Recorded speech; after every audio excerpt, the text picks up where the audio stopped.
My name's Chris Worstrom. I'm a lieutenant with the Allen Police Department. I was the watch commander on duty May the 6th. My name's Mark Morrow. I'm a captain for the Allen Fire Department. Matt Madding, Division Chief of Logistics. Officer David Childers. I'm with the Allen Police Department. I work in the patrol division as a patrol officer. Jared Inman, Allen Fire Department, driver engineer. Paul Lopez, I'm a firefighter paramedic for the City of Allen.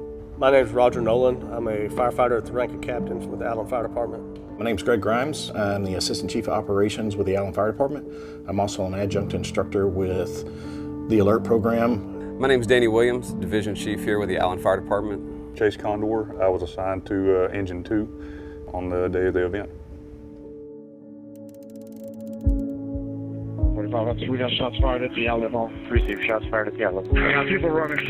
I see everybody I got. Coming up with language to describe exactly what that was like instantaneously on an initial assessment is going to be challenging.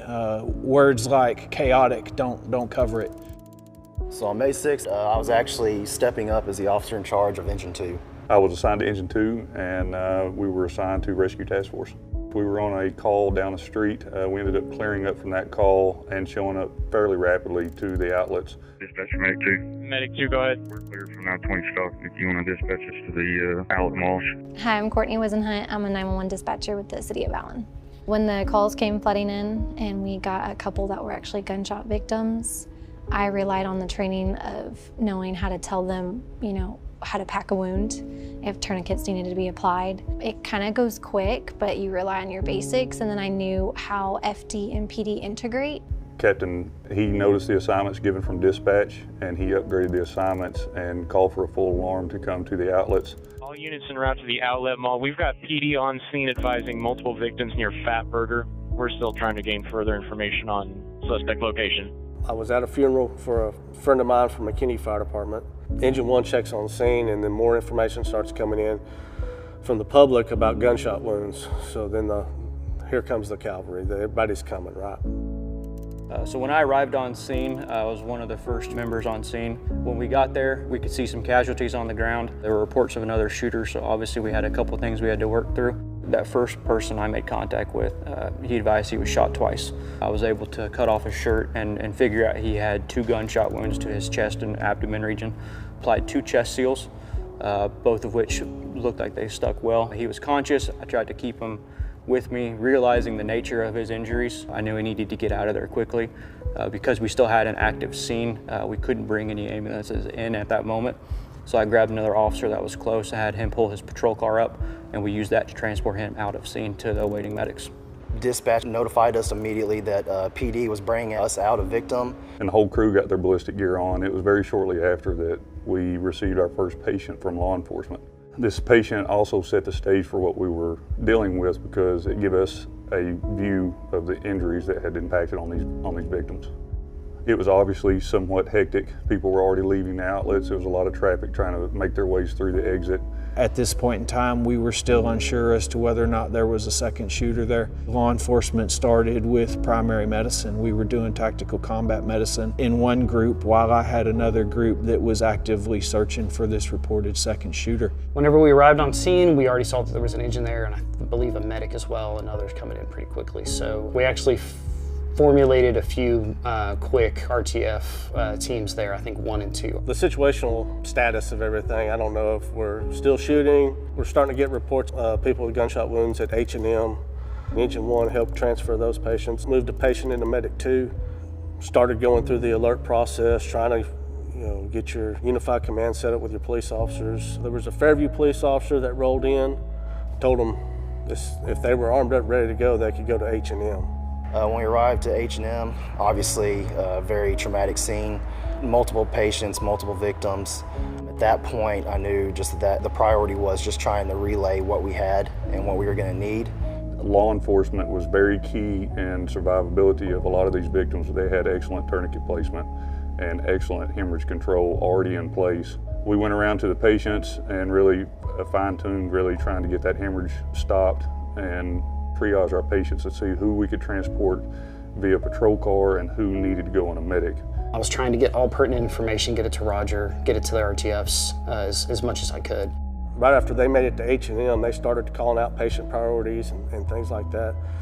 So Medic 3 did not have police officers, but I asked them if they were secure in their location and the path to it, and they said yes. So we started moving ambulances to them. I was on Med 3. I was the third medic unit in.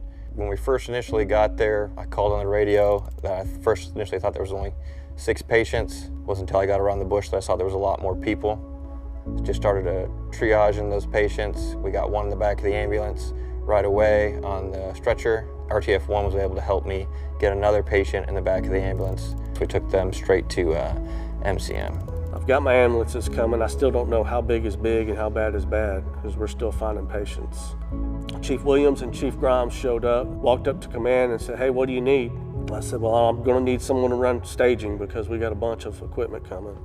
I just stepped back and assisted in staging, helped lining up the incoming apparatus and medical units. We had McKinney, Plano, Prosper, Princeton, Frisco all came to our aid that day. I have dispatch's account of what's occurring, but I don't have a police officer telling me, what's moving, what's not moving. We get a cell phone call from Chief Williams to Lieutenant Woostrom, and we figure out they're at Lazy Boy. Of all of the calls that I looked at and knew that I wasn't going to take, I knew when I saw that one pop up that I was going to take it, because as soon as I got on the phone, we were going to start making things immediately better. We move our command immediately. It was just like, well, we got to go to them. If they can't come to us, we got to go to them. And Lieutenant Woostrom, I stepped out of the truck and he said, "Man, I'm so glad you're here." I said, "Okay, we'll figure this out." We were able to strategize and coordinate and maybe most importantly, communicate face to face. And we were able to prioritize things together. The relationship that the police and fire have at the city of Allen is unique. When it's time to knuckle down and go to work, everybody's pulling on the same rope. The initial wave of people, when we consider first responders, both police and fire, was in the hundreds. And as the response gets bigger, it gets significantly more difficult to manage and control. But this is also a great opportunity to talk about what works really well. The way we do things here makes a huge difference, and the ability to leave ego out of the situation and just to apply the lessons that you've learned, adapt to the situation that you have, and to use the training effectively. The AIRS training, the training that we've had through command that we do here in Allen, the training that we do with PD is absolutely vital. Active attack and active shooter training began with the Allen Fire Department back in 2018.